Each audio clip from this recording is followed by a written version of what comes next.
Sir, திமுக காங்கிரஸ் கூட்டணி உறுதியானதுக்கு அப்புறமா அடுத்த கேள்வியா எல்லாரும் முன்வைக்கிறது இந்த தொகுதி பங்கீடை எப்படி கொடுக்க போறாங்க அப்படின்னு. இல்லை, அது ஏற்கனவே என்ன செய்வாங்கன்னா, தொகுதி வாரியாக வெற்றி பெறுவதற்கு சாத்தியம் இருக்கக்கூடிய தொகுதிகள் என்னென்ன இருக்குது, எங்கெங்கெல்லாம் வீக்காக இருக்குது அப்படிங்கிறத ஒரு ஆய்வு செய்து ஏற்கனவே வச்சுருப்பாங்க. அதாவது திமுகவை பொறுத்தவரையில் அவங்க எப்பொழுதுமே டேட்டாவை கையில் வச்சுருப்பாங்க.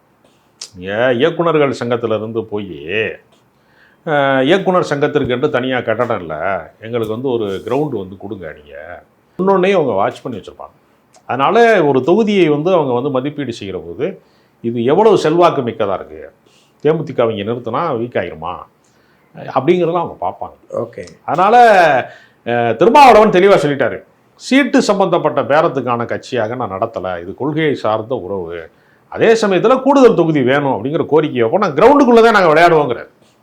முரண்பாடுகள் இருந்தாலும் நாங்கள் இந்த எல்லைக்குள்ளே தான் நாங்கள் இருப்போம், அதை விட்டு வெளியேற மாட்டோம் அப்படிங்கிறது முன்கூட்டியே அவர் தெளிவுபடுத்திட்டார். அதனால் பெரிய அளவில் குழப்பங்கள்லாம் வர வாய்ப்பு இல்லை. ஓகே. எங்கெல்லாம் வெற்றி பெற வாய்ப்பு இருக்கிறது, எங்கெல்லாம் வாக்கு வங்கி எந்த சமூக பின்னணியில் இருக்கிறது, என்ன கோரிக்கை அடிப்படையில் இருக்கிறது அப்படிங்கிறத அவங்க ஆய்வு செய்து வச்சுருக்கிறாங்க. அதன் அடிப்படையில் தேமுதிகவுக்கு சாதகமான தொகுதி எது, விசிகாவுக்கு சாதகமான தொகுதி எது, மதிமுகவுக்கு எங்கே நின்றா ஜெயிக்கும், என்ன பெல்ட்டில் என்ன மாதிரியான வாக்கு வங்கி இருக்குது அப்படிங்கிறதெல்லாம் அவங்க அனலைஸ் பண்ணி வச்சுருக்காங்க. அதனால் தேர்தலுக்கு மட்டுமே வேலை செய்கிறவங்களுக்கு தான் தெரியாது. சில கட்சியெல்லாம் என்ன செய்வான்னா, தேர்தல் காலத்தில் மட்டும்தான் அவன் வெளியில் அரசியலே பண்ணுவான், மிச்ச நேரம்லாம் சொந்த பிஸ்னஸ் பார்ப்பான். மருத்துவர் ராமதாஸ் சொன்னார்ல, எல்லாருமே ஒரு 3 செல்ஃபோன் வச்சுருக்காங்க, ரியல் எஸ்டேட் பார்க்குறாங்கன்னு சொன்னார்ல, அது ஒரு வகையான அரசியல்.